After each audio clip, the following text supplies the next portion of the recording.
Dit was aan. Goed. Ek wou dit gelos het van die einde van die diens, want natuurlik moet ons die woord hoor om te weet waaroor ons bid. Maar ek was net so geprompt by the Spirit, and thank you, Naylor, for coming to pray for the men.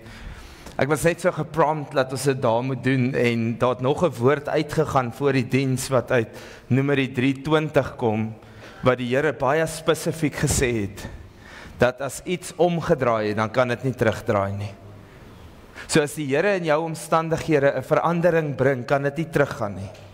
En die Here wil daai verandering bring wat nie kan teruggaan na hoe jy dit geken het, of hoe dit was nie. So hou vas aan daai woord, want dit was vir my gekoppel aan hierdie rekonsiliasie tussen kinders en ouers. En ons sit hier, ek het vanoggend deur my preek gegaan, en ongelukkig is my gesin by die huis, want hulle sê ons het 2 weke terug hier by die kerk al die kinders waterpokkies gegee. Nou moet jy weet, as die laerskool jou bel en sê, dis al die AGS kinders, so ons noem dit nou die Pinksterpokke. So, dis hoekom dit so leeg is, die Pinksterpokke het uitgebreek, en die kinders is almal by die huis. So die wat inskakel, dankie vir die ouers wat hulle kinders omsien met die Pinksterpokke. Toe ek nou vanoggend deur die preek lees, toe stap ek terug in die kamer in, en Miana sê, sê vir hulle, jy is die beste pa wat daar is. Ek sê so, maar ek kan nie daar wees om dit te sê nie. Toe sê ek vir, weet jy wat, toe ek vanoggend hierdeur lees, toe besef ek, ons is almal net op 'n journey, besig om die beste te probeer doen wat ons kan doen. En presies die gebed wat jy gebid het, Naylor, om te sê, ons is soms oorweldig. Ons is soms oorweldig deur die omstandighede, deur lewe. Ek bedoel, daar is niks moeiliker as om vir jou kind te sê, ons kan dit nie nou doen nie, want daar's nie geld nie. Dis asseblief, is die manne wat weet waarvan ek praat, of is dit net by 30 Dennelaan, waar hulle Isaac stekkies wil hê, of net skimp. Kyk papa, almal het sulke turquoise Isaac stekkies, ek is so, turquoise is nie mooi nie. Wat weet ek? Ons weet wat die struggles is, en ons weet hoe moeilik dit is, maar ons waardeer julle. Ons waardeer dat julle aanhou probeer, dat julle elke oggend opstaan vir daai familie.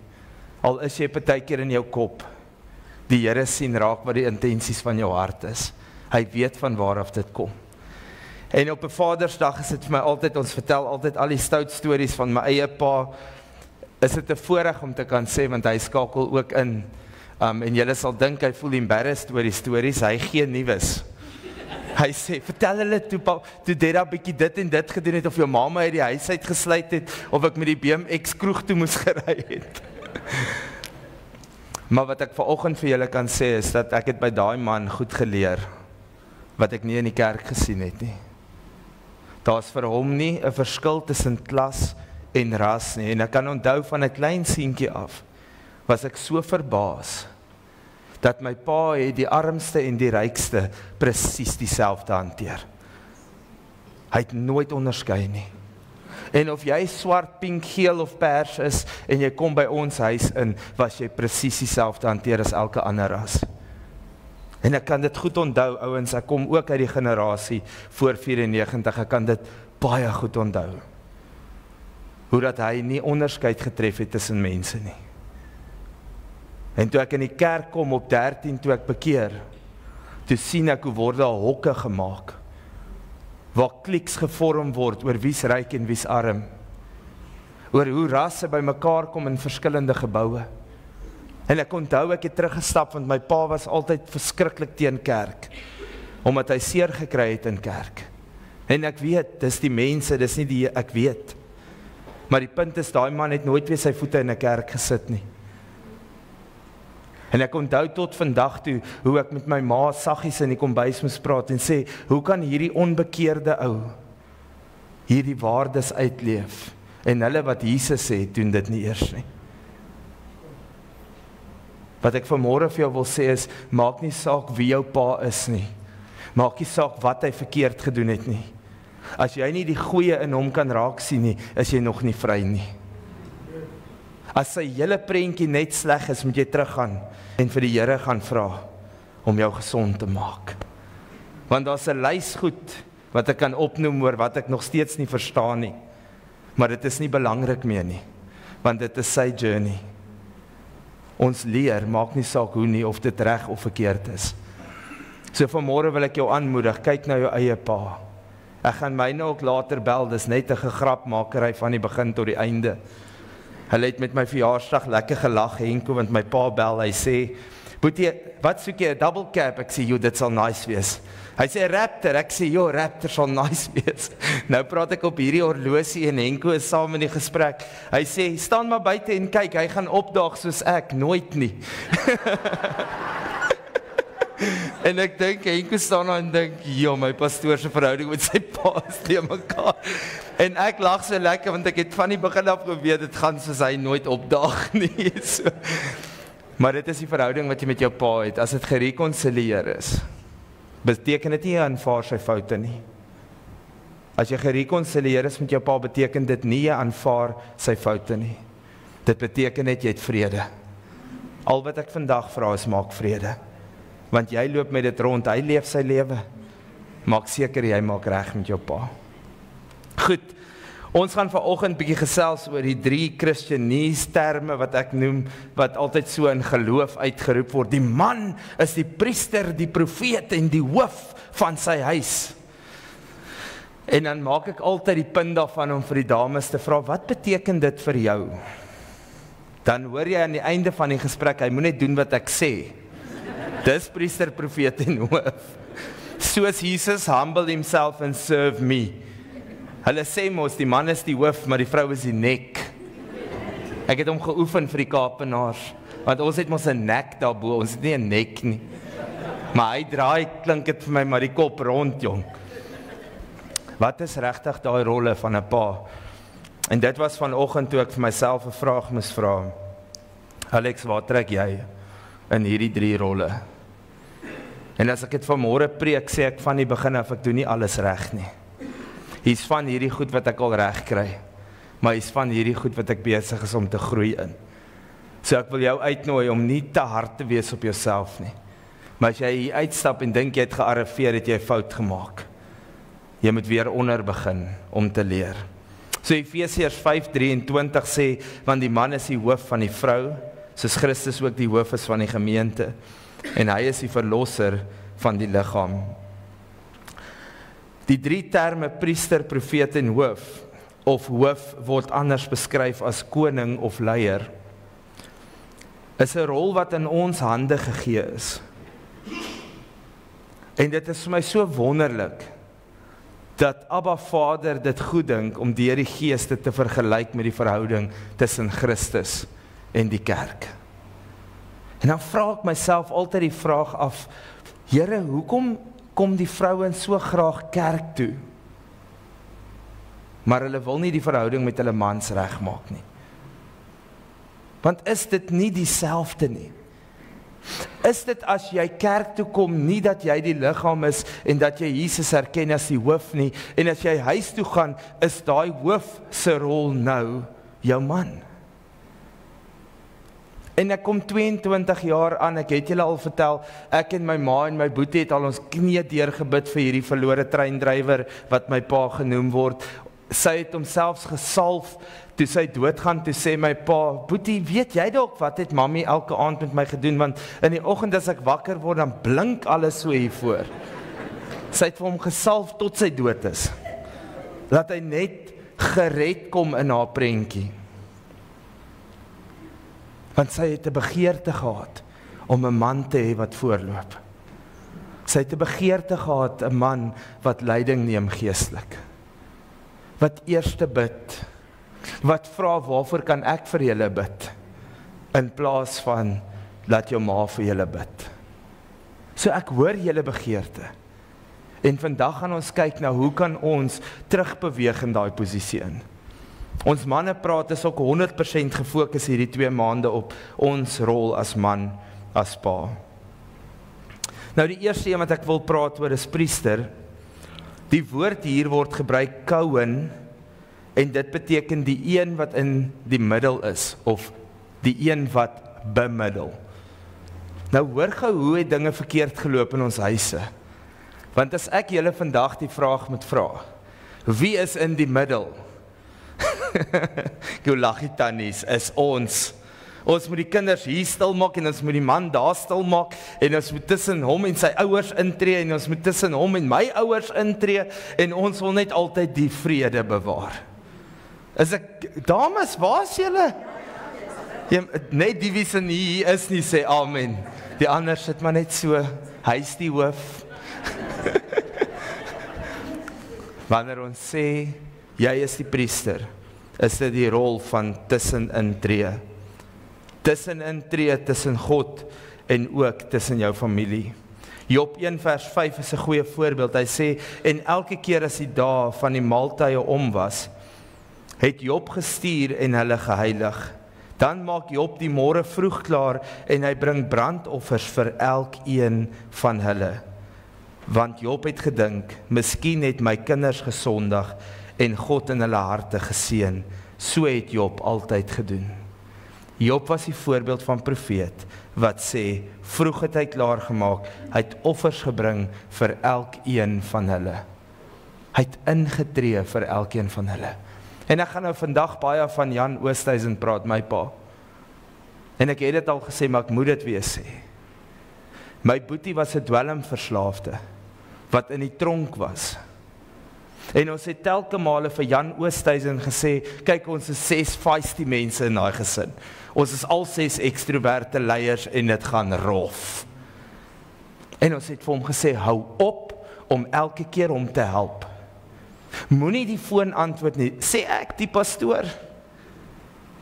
Los hom oor in sy eie genade, hy het dit oor homself gebring, hy gaan nooit leer nie, sê ek die pastoor.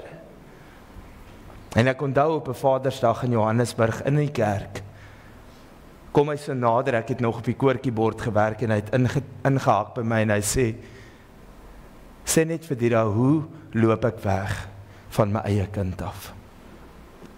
Hy sê net vir my, hoe klim ek in 'n warm bed as ek nie weet waar my kind is nie? Daai is volgens die wêreld 'n ongeredde man, wat my iets kom leer oor 'n verhouding, oor iemand wat intree, oor iemand wat staan tussen hom en mense, en ek glo ook in sy eie verhouding tussen hom en God. Hy het offers gebring namens my broer, om vir die familie telke male te sê, ek's jammer Adrian het julle goed gesteel. Ek's jammer Adrian het die goed verkoop vir geld vir drugs. Ek's jammer hy het jou kar gestamp. Ek's jammer hy betaal nie sy skuld nie. My pa het ingetree. Hy was die priester op sy manier, maar nooit die prentjie van 'n pastoor gehad in sy familie nie. Hy het ingetree. En met groot blydskap kan ek vandag sê, my broer is gerehabiliteer. Hy het 'n standvastige werk. Tannie Anneline is vir hom lief. Hy het nog 2 kinders, amper sê ek nou geteel, gemaak. So hy het nou 4 kinders. Een is nou gebore en die ander een is 'n onderwyseres. Ek noem dit swak beplanning, maar hy, wie is ek om te oordeel? So dit gaan so goed met hom. En ek kan nie anders as om te dink, wat as sy priester uit die pad uitgetree het? Wat sou met daai kind gebeur het? Want niemand anders het vir hom so lief soos daai man nie. Vandag wil ek vir jou vra, hoe lyk jou priesterskap? Want daar's 3 rolle hier binne. Jy's 'n geestelike tussenganger, en hierdie geestelike tussenganger gaan nie die prediker wees nie, maar dit gaan die intree persoon wees. Jy tree in vir jou kinders. Tweede ene is, jy moet die intercessor van jou kinders wees. Ek het eendag geskrik toe die Here my nou mos 4 uur wakker maak en hy sê vir my, wat as met jou kinders net gebeur dit wat jy gevra het van my af? Toe dink ek, Here, wat het ek al gevra vir hulle? Ek sou as ek nou 'n rowwe Jack sien sê, Here, asseblief net nie daai een vir 'n man nie. Ek weet julle het dit almal gedoen, moenie sê nie. Het julle? Ek voel so ongered hierso. Wat gaan aan in die crowd vanmôre? Julle is so heilig. As ek 'n rowwe ou sien, sê ek, Here, net nie daai een nie. Of iets soos hy of sy familie nie. Maar het jy al ingetree? Het jy al regtig gaan bid vir 'n man van God? 'n Godvreesende ou vir jou kind? Ek praat nou van die dogters, wat van 'n vrou vir jou seun? Iemand wat aan sy sy kom, wat onderdanigheid verstaan, wat verstaan hoe om saam te werk. Daar's niks wat 'n familie uit mekaar uitskeer, soos 'n vrou wat in haar eie rigting trek, terwyl die familie hier om 'n tafel sit nie. En sy daag op, maar die subtitles sê alles. Het julle sulke, nee, moenie knik nie. Moenie knik nie, sy is dalk hier. En die derde ene is, om 'n altaar te wees, van aanbidding. En dit het my nogal getref. Want ons luister regtig worship musiek. Ons kleintjie was nou die dag by 'n braai. En sy sê toe vir kerkmense, luister julle nie worship musiek as julle braai nie? Sy sê, nee man, 'n mens luister die kerkmusiek as jy braai nie. Toe hulle nou brandewyn laat my staan. Seker of een van daai lekker liedjies, nê? Wat die dance moves uitwys. Maar vanoggend sê die Here vir my om worship musiek te speel is nie 'n altaar nie. Hoe lyk jou altaar in jou huis? Weet jou kinders hoe lyk 'n offer van aanbidding? Paas, maas, vandag vir julle ook. Hoe lyk jy terwyl jy aanbid? Jou kind gaan nie verby jou groei nie. Is jy besig om so te staan? As jy in die kar klim, is jy die een wat sê, weet jy, vandag het hulle nie lekker liedjies gesing nie. Dit gaan nie oor jou nie. En dit was ook nie vir jou nie. Wat leer jy jou kind? Hoe lyk daai altaar van aanbidding? Hoe lyk oorgee aan die Here? Ek het nou vir die koffiespan gesê, en ek sal nou nie uitwys wie nie. Toe sê ek is baie lief vir al die mense. Maar wat my hart roer is as 'n jong man met altyd sy hande so uitstaan en God aanbid. Want dan weet ek, almal wat na hom kom, kan nie verkeerd gaan nie. Is julle met my? Wat leer jy jou familie? Hoe lyk jou altaar van aanbidding? By daai altaar, hoe lyk die Bybel lees, die gebed, die geestelike leiding? En ek vertel nou baie vandag, want dit is maar my pa wees. Ek lees nie saam met my kinders Bybel nie. Ons doen nie huisgodsdiens nie. Ek manifesteer teen dit, want ek het groot geword by al die ander familielede wat so saam, dan het hulle lekker gedrink deur die aand. Maar dan moet almal nou kom saam bid, jongens, daai pa hier.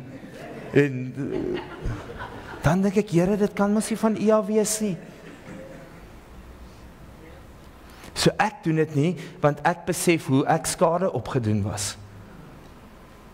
Totdat my klein dogtertjie begin, toe vra sy vir my, want sy is die eerlike een, die ouer een het seker dieselfde vraag gehad, net nie gevra nie. Die kleintjie vra vir ons, so wanneer lees julle Bybel? Ons sien nie dit nie. Hoe lees julle Bybel? Jong, en nou, mamma is baie getrou, sy staan 5 uur op, dan ek gaan slaap, ek moes nou weer. Dan sy nou daar in die kamer, die honde is al bekeer, die hele lot. Hulle sit saam en bid en lees. Totdat daai kleintjie, want ek het geglo, leer hulle moet 'n manier kry hoe hulle self te doen. So die een luister preke en die lees 'n dagstukkie boekie en hierdie jongste enetjie. Nee jong, sy's ernstig met die Here. Sy praat met my, vra sy, weet papa wat is impartation, Anet? Ek sê impartation van wat? Sy sê dit is mos, hoor gou die verdraaiing, ek moes maar reghelp. Sy sê dis mos as dit aan die beminde gegee word as hulle slaap. Ek sê kind, waarheen is jy op pad? Ons los toe nou die gesprek en die aand hoor ons iemand in die huis. En ek en my Anna sê, wat gaan nou? Toe is dit haar Bybel. Sy het hom aangesit, die oom lees dit nou vir haar, want sy verstaan dit nie as sy dit self lees nie. En sy noem dit impartation.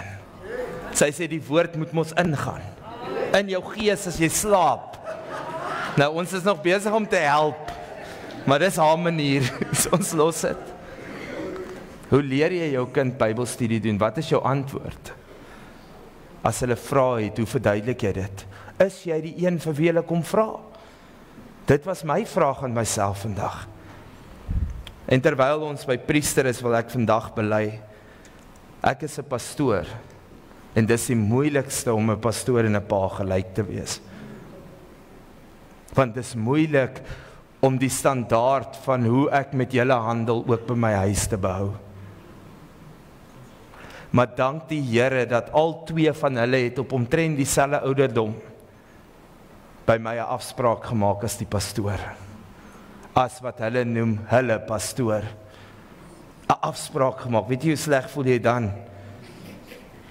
Daai kleintjie kom uit die bad uit, toe's Aliana 10 jaar oud, met 'n handdoekie hier vasgemaak, maar dis 'n handdoekie. Hy lyf nie toe nie. En sy kom in daai kamer 8:30 die aand ingestorm. Ek het 'n pastoor nodig. Tannie Annelien, ek dink jy die duiwel haar in die bad probeer verdrink, of wat het gebeur? En sy sê, ek het nou 'n pastoor nodig. Ek sê vir my kind, ek is jou pa. Kom sit hier by my, praat met my. Nee, hulle wil studeerkamer toe gaan. Papa sit daar waar papa altyd sit, ons sit hier, maak toe die deur. Toe het sy 'n liefdessituasie. Op 10. Anyway, die pastoor het toe klaar gepraat, en toe sê ek, okay, sussie, kom ons gaan slaap. Sy sê, my pastoor moet vir my bid. Sê, okay, kom ons bid. Dieselfde het nou die dag gebeur, toe Janel vir my op die bank sê, papa, hoe lyk papa se dagboek môre? Want ek wil 'n afspraak maak. En ek sê vir haar, sussie, jy kan enige tyd met my praat. Sy sê, nee, ek het my pastoor nodig. Weet julle waar deur gaan 'n pa dan? Want die eerste ding wat ek vra is ek nie beskikbaar nie. Maar wanneer ek die gesprekke met hulle voer, dink hulle ek is die amazingste pastoor. Maar soos my vrou sê, jy is 'n great pastoor, maar jy's partykeer nie 'n lekker pa nie. Dis moeilik. Dis moeilik om die balans te handhaaf om te sê, ek is die priester ook van my huis. Want ons is ook moeg, hard gewerk. Hierdie fone steel elke oomblik saam met jou kinders. Die TV, nou die dag het iemand gesê, hoe moet ek vrymoedigheid hê as hy so sit en pause en sê ja? So dit beteken jy het nou 3 minute, voordat hy weer gaan play, om daai storie te luister. Manne, ons moet kyk, hoe is ons die priester in ons eie huise? Deuteronomium 18:18, 1 Samuel 3:21, Handelinge 2 vers 17 praat van hoe lyk 'n vader as 'n priester. Die tweede een is profeet. Die Hebreëse woord vir profeet is navi. Dit beteken een wat die woord van God spreek. Manne, wanneer laas het jy by die Here gehoor, dat jy in jou huis kan sê, so spreek die Here? Ek vra weer, wanneer laas was jy so oortuig dat die Here jou daai opdrag gegee het, dat jy waaragtig kan sê, die Here het so gesê? Want luister, dan gaan almal volg, want jy kan nie teen dit gaan nie, want dan weet hulle, jy's in die wil van die Vader. Wanneer ons lees in Deuteronomium 6 vers 6 tot 7, sê dit in hierdie woorde wat ek jou vandag beveel, moet in jou hart wees. En jy moet dit aan jou kinders inskerp en daaroor spreek, as jy in jou huis sit, en as jy op pad is, en as jy gaan lê, en as jy gaan opstaan. Hierdie woorde wat ek jou vandag beveel, moet jy heel eers vir jou kinders gaan gee. En dit moet in jou huis wees.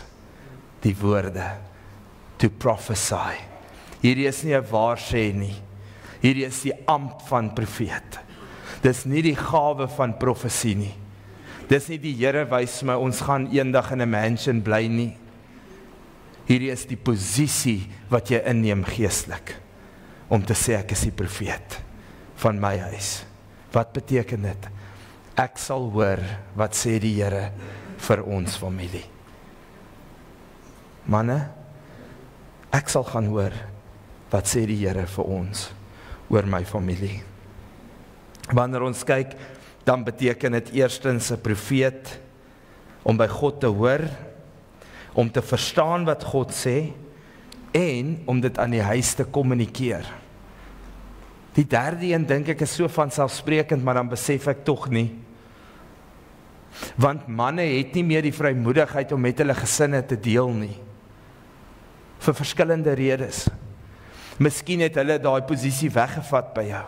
Miskien het iemand anders in die posisie ingetree. Of miskien pas jou leefstyl nie by die posisie nie. En jy het nie meer die vrymoedigheid as die Here 'n woord gee om te sê, so spreek die Here nie. Want hulle gaan jou vra, maar brandewyn het gisterand gestaan, wat bedoel u die Here spreek nou? Is jy met my? Ek weet, is dit hard? Ek het myself gechallenge om te sê, hoe lyk jy? Het jy die vrymoedigheid? Is daar vrug van die Gees dat ek kan sê, so spreek die Here en mense luister in my eie gesin? Hier is dit maklik, as daai toe deure toe gaan. Hoe praat mense, hoe klink dit?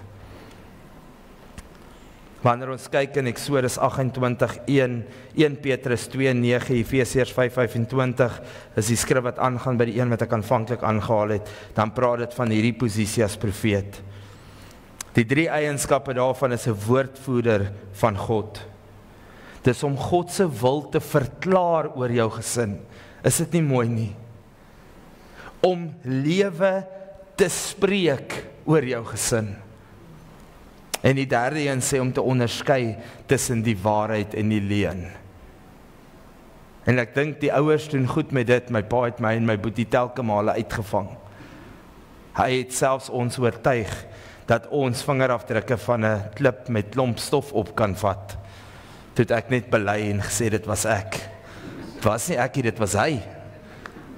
My boetie nou. Die gawe wat jy het om te weet of hulle die waarheid praat of nie, julle weet. Hulle kom so aangeloop en weet jy, hierdie storie is 'n ander storie. Mag dit ook in die Gees gebeur. Dat die vyand nie die reg het om 'n leuen oor jou kinders uit te spreek nie. Dat jy nie die leuen glo wat die vyand oor jou familie uitspreek nie. En dat jy weet wat die waarheid is. Ek het nog een om te praat, so gaan weer 'n kort storie vertel. Ons het oor die kleintjie gesê, toe sy klein was, het ons altyd gesê, sy is maar die mooi een en Aliana is die slim een.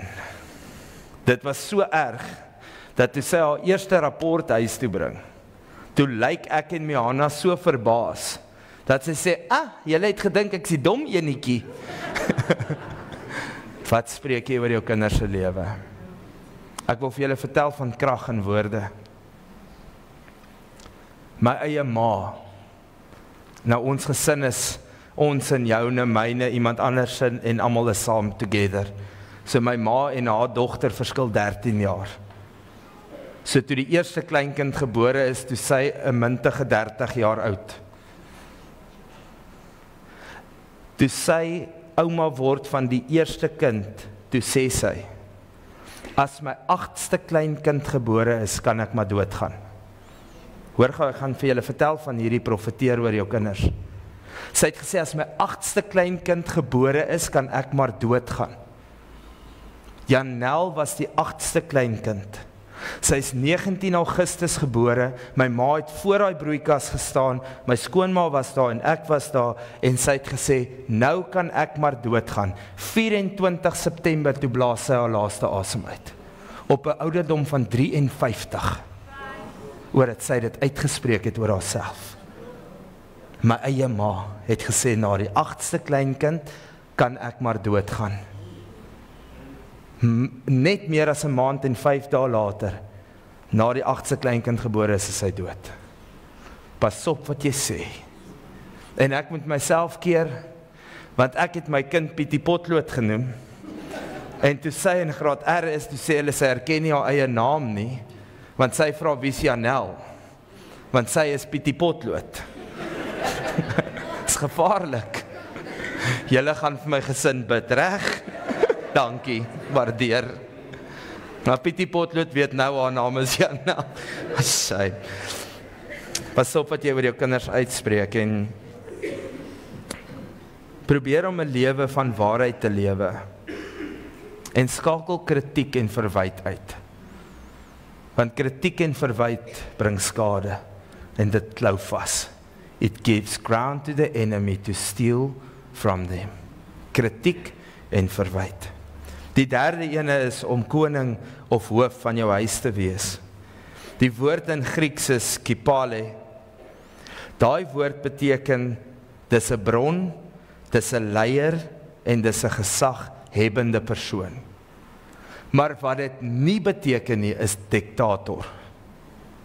Dit beteken nie diktator nie. Wanneer die skrif verwys daarna, dan lees ons dat in die huis, 1 Korintiërs 11:3, maar ek wil hê dat julle moet weet dat Christus die hoof is van elke man, en die man die hoof van die vrou, en God die hoof van Christus. En dan sê hy in Efesiërs 5 verder in 25, manne, julle moet julle eie vroue lief hê, soos Christus ook die gemeente lief gehad het, en homself daarvoor oorgegee het, om dit te kan heilig. En ek gaan nou weer die Engelse stukkie lees, maar hy vergelyk hierdie verhouding tussen Jesus en die gemeente as man en vrou. Nou dink gou, hoe het Jesus gelyk op aarde? Hy was die een wat autoriteit gevat het, maar hy was die een wat tyd gemaak het. Hy was die een wat gehoor het by die Vader en hy het kom deel. Hy was die een wat met liefde skare na hom toe aangetrek het en nie weggejaag het nie. Julle, as ek vinnig dink, ek oordeel nie manne nie, maar as ek aan my eie oupa dink, ons moes maar altyd die atmosfeer in die huis lees voor ons inloop.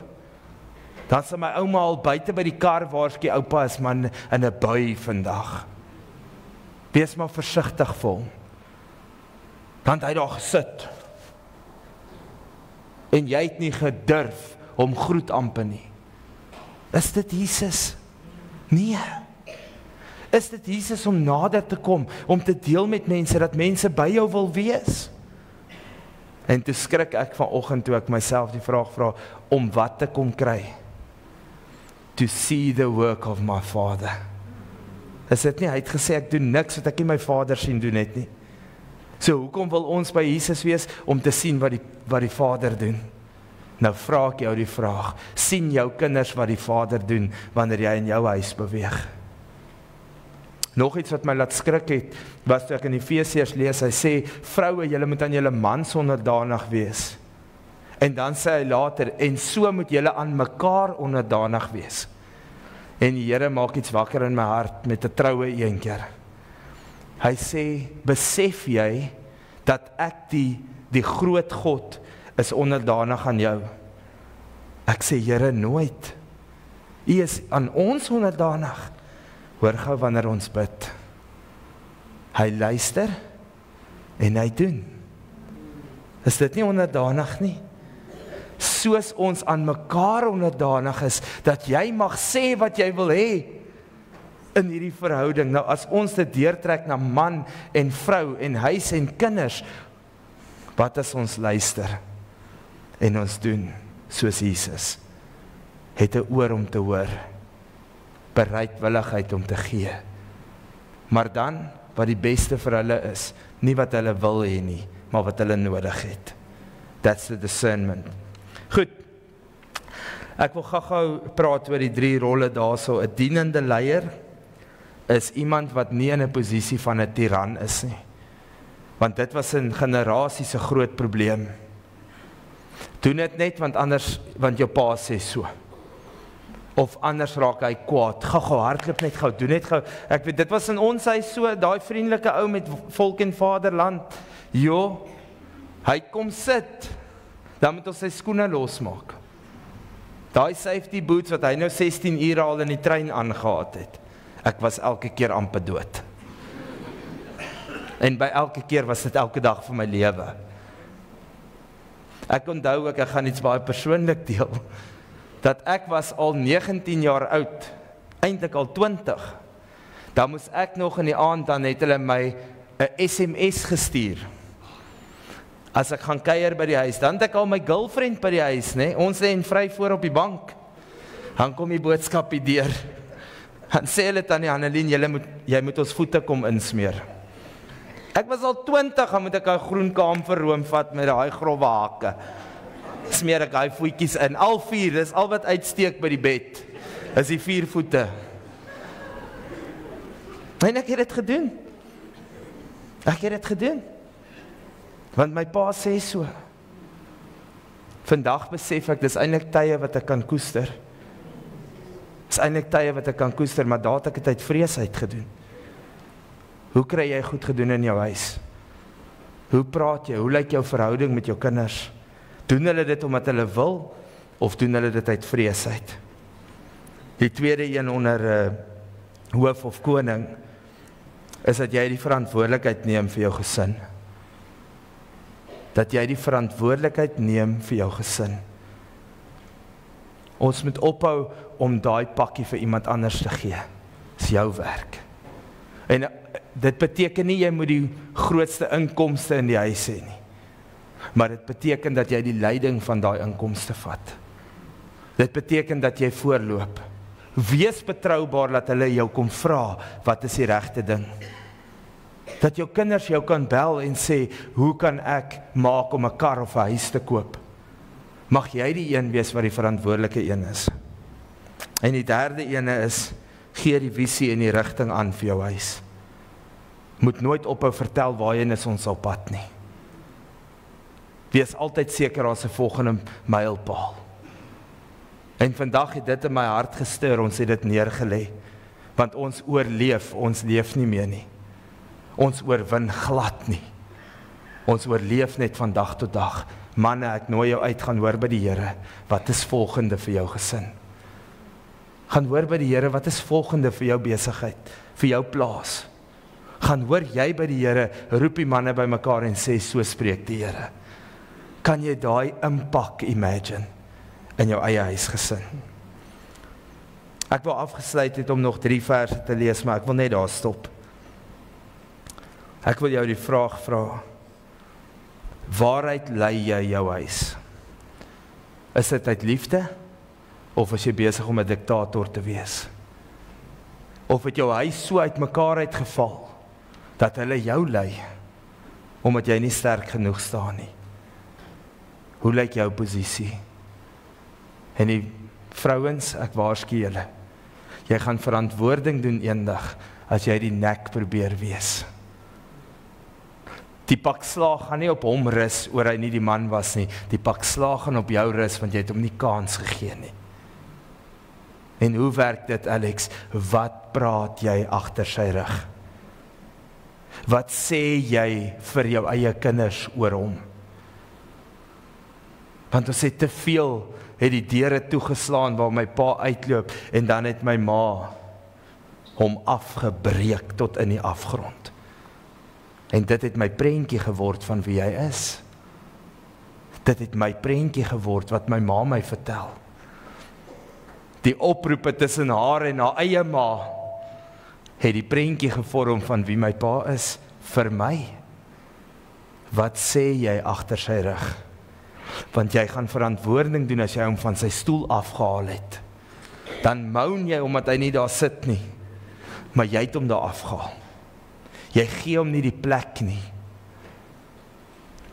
Ek wil afsluit om te sê, die hiërargie in die paleis van die koningin het goed verloop, want almal het haar erken as die koning, as die koningin. Daar was baie goed in plek gesit, niemand loop voor haar nie, niemand trek helderder as sy aan nie, haar handsakkie was die aanduiding, alles het 'n rol gespeel. Manne, julle sal nou nie verstaan nie, ek en die tannies praat nie. Almal het geweet dis die koningin. Daar was reëls in plek gesit wat maak dat sy die koningin aangekondig is. Elke minuut wat jy daai familie sien loop, weet al lyk sy soos 'n outsurance advertensie by Troues. Tannies, julle weet waarvan ek praat, daai groen en pers outfit van haar. Jo, nou iemand moet gefire word. Hulle het geweet wie is die koningin. Wat ek jou vra, dames, is, weet die mense wie is die koning in jou huis? Hoe behandel jy hom, hoe praat jy van hom? gee hom sy posisie terug en kyk wat doen die Here in jou huis. Gaan ons dit doen, nee? Amen, Eina, niks? Ek weet nie, kom ons begin weer. Efesiërs 5:23. Gaan neem jou rol op, man. Vir die jong manne wil ek sê, begin kyk wat pappa reg doen. En begin om dit in jou lewe te implementeer. En die goed wat hy verkeerd doen, vergewe hom daarvoor. Begin nou om hom vry te spreek. Moenie dit teen hom hou nie. As mamma sleg praat van hom, sê asseblief, mamma, stop, is my pa. Dat ons hom terugsit op die stoel wat God vir hom beplan het. Kom ons luister 'n bietjie hoe werk en praat ons. Ek is so bekommerd toe ek voorberei dat die vrouens ammunisie bymekaar maak teen hulle mans vandag. En dis kom ek met die koningin eindig. Want as jy hom soos 'n koning hanteer, dan gaan hy dalk soos 'n koning optree. Okay, mic drop. Daai was die einde gewees. Ek wil graag bid, maar ek wil net gou-gou 'n afkondiging laat doen. Asseblief, Tannie Isabel, sal Tannie gou-gou vir ons wil julle uitnooi. Tannie Isabel, jy moet nou vorentoe kom. Is nie 'n regte dier wat sy aan het nie. Nog eens 'n groen bokke gesien nie. Maar sy lyk pragtig. Die afkondiging is gou-gou vir die seniors. By seniors bedoel dit 60 jaar en ouer. Tannie, kan jy bo by my kom staan asseblief? Wil Tannie onder staan? Okay, kom staan. Tannie moet net die mikrofoon vat, anders gaan hulle nie hoor nie. So ons wil julle nooi na die Bybel ete toe, maar ek het vir Tannie Isabel gevra, hulle reël dit, om net gou iets van dit te sê oor wat julle eet en lekker saam gaan kuier. Dankie Tannie Isabel. Ja, Alex, jy weet hoe bang is ek vir hoogtes nie, hoor. Toe ek so 20 jaar terug het ek by Victoria Valle gespring. Maar nou sien ek nie meer kans vir hierdie hoogtes. Hoor jy vir respekteer. Môre julle almal, dis lekker om julle almal hier te sien. Ons het 'n baie spesiale geleentheid wat aan die kom is. Dis vir 60 plus. Steek gou vir my hande op. Wie 60 plus hierso? Kom moenie die naai. Kom moenie skaam wees nie. Dis 'n wonderlike tydperk, hoofstuk in ons lewe, né?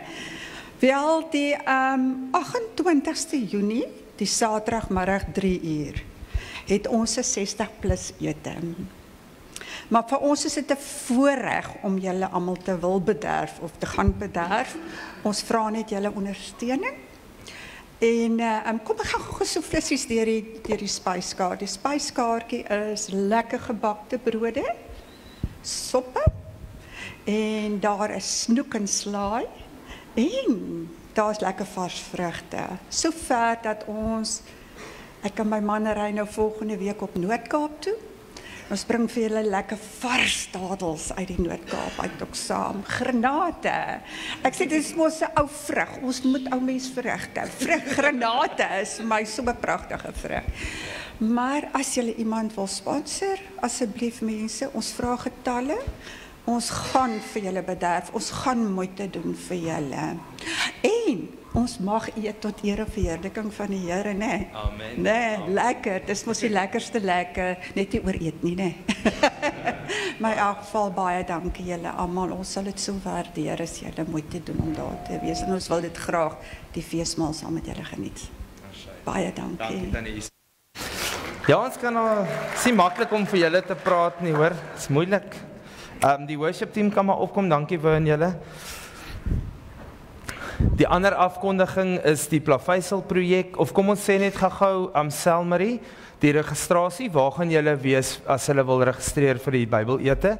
En kan ons dit dalk hier voormaak? Goed, hiervoor kan julle kom, Selmarie gaan gou julle name vat en dan sal al die kontakpunt van daar af wees. Hulle reël regtig iets baie moois en dis al die Bybelse goed wat hulle gaan eet, dit gaan gepaard gaan met 'n Bybelse ete se verduideliking en die vrae en alles wat rondom dit gaan. So asseblief julle kom neem deel aan dit. Julle kan registreer, Selmarie gaan, jy kan maar so lank afkom, dankie Selmarie, gaan sommer hier voor wees, dan kan julle daar registreer. Nou ek wil 'n vreemde gebed uitnodiging maak. Want ons het nou die mans al 2 keer voorgebid. Maar ek wil vanmôre vir die vrouens ook bid. Want ek weet hier is selfs vrouens wat in die bres getree het vir jou man wat nie in sy posisie en plek was nie. En ek wil vanmôre vir jou dankie sê, dat jy daai gaatjie vol gestaan het, terwyl jou eie man nie daar was nie. Of, as jy geskei is, of hy is oorlede, en jy daai posisie ingeneem. So ons wil vir julle ook bid. Ons wil ook om bid vir die vroue wat vanmôre sê, Alex, ek moet dalk bely. Ek het dalk bietjie die posisie oorgeneem. Ek wil weer my man soos die koning laat voel. As jy dit wil hê, dan wil ek jou ook nooi vir die gebed. En as jy vanmôre wil sê, Here, help my om my plek in die huis te ken, maar rig ook asseblief my man op, dan wil ek jou ook nooi vir die gebed. So ek gaan vra dat almal hulle oë sluit. Dit is vir my baie persoonlike ding, want hier's vrouens wat baie swaar kry, wat vir hulle gesinne moet sorg op een salaris, omdat daar nie 'n man is wat in die plek staan nie. Ek wil vir jou bid. As jy wil bely vanmôre, wil ek vir jou bid. En as jy vir die Here vra, help my, dan wil ek vir jou ook bid. En ek wil vra dat jy opstaan in jou sitplek, laat ons saam met jou kan bid, net daar waar jy is. Staan net op om ingesluit te wees by die gebed. Alleen ouers, vrouens wat wil bely en ook vra, Here, help my om my man terug te sit in daai posisie. Maar Vader, wanneer ons vandag voor die troon kom, dan voel dit of elkeen van hierdie vrouens se Ester is. 'n Ester wat in die plek kom staan het vir 'n volk. 'n Ester wat moes voorloop en haar eie lewe aflê, haar eie herkoms aflê, soos wat elkeen van hierdie vrouens uit hulle eie familie uit die van 'n nuwe man aangeneem het. 'n Ester wat regtig voor God gesê het, this is a sacrifice, but I'm willing to do this. Maar ook 'n Ester wat bold staan en sê, ek's bereid om te gaan hoor by die koning. Ek's bereid om in te tree vir my man. Ek's bereid om in te tree vir my kinders. Here, ek kom vra dat U en elkeen van hierdie vrouens se behoeftes sal voorsien. As hulle die enigste inkomste in hulle huis is en hulle het geen man wat ondersteun emosioneel, fisies of geestelik nie, dat U hulle sal oprig en dat hulle sal weet, U is hulle pa. U vervul die rol waar U voorsien. U is die een wat nooit sluimer en nooit slaap nie, soos Nyler gebid het, Here, en op wie ons kan reken. As daar vrouens vandag is wat wil kom aflê en sê, Here, ek het die plek ingeneem. Ek het hom nie hanteer soos ek moet nie. Ons kom vra uit 'n belydenis oogpunt dat U ons sal kom vergewe, Here. Dat U ons sal oprig as die vrou wat U ons geroep het om te wees. Dat ons soos die gemeente en Christus gelyk aan mekaar sal wees. Dat ons by U sal hoor van hoe om te maak en aan te hou bid. Dat U ons monde sal sluit wat negatief praat oor ons manne. En dat U ons sal helder maak oor wat die woord sê. Ons gedagtes gerig is daarop. En Here, dan vir elke vrou wat sê, ek staan op om vandag die kleed aan te trek, die voorskoot, om ook my man te dien, om hom in die posisie te plaas van priester, hoof en profeet van ons huis, dat U sal leiding gee, dag in en dag uit, elke sekonde vooruit stap, en dat U ons sal lei en leer. En Here, dan oor die hele gemeente kom bid ek, that You will come and fix the construction of our households, that men will stand up as priest and prophet and king of their own houses, that the whole structure of the spiritual realm will be fixed and that the enemy will have no ground in the family's lives, Lord. That You will raise up men of God, that the prophets will not only prophesy in the houses, but that You will give them a ministry of prophesying over nations, Lord, in Jesus' name. That You will raise up kings, that the kings will rule firstly over all the works of the enemies with the authority of Christ in them. That they will stand tall and that they will fear nothing and that they will discern everything, Lord. I want to pray that You will raise up men that will be priests not only of the households but of nations, Lord. I want to pray that you will send sons and daughters to the men of our assembly to adopt them, to lead them, and to counsel them in Jesus' name. That all those who are lost will come, and that you will lead us to lead them in Jesus' name we pray. Dankie Here daarvoor, in Jesus' naam. Amen. Dankie, julle kan opstaan, almal kan staan. Ons gaan lekker sing, nee. God is so good. Ek wil weer sing, I am blessed. Daai is lewe. So vryf nou maar die mannetjie se rug. Die koningskap begin net hier. Kom, julle bietjie vryf. En die voete in vryf. My vrou, ek hoop sy het geluister. Maar hierdie lied sê so baie, God is so good, He have sent you a father. En roep dit oor hom, roep dit oor jouself, that I am blessed, I am healed, en alles wat met dit saamgaan. Baie dankie, daarna mag u verdag, en mag u 'n wonderlike Vadersdag, en elke pa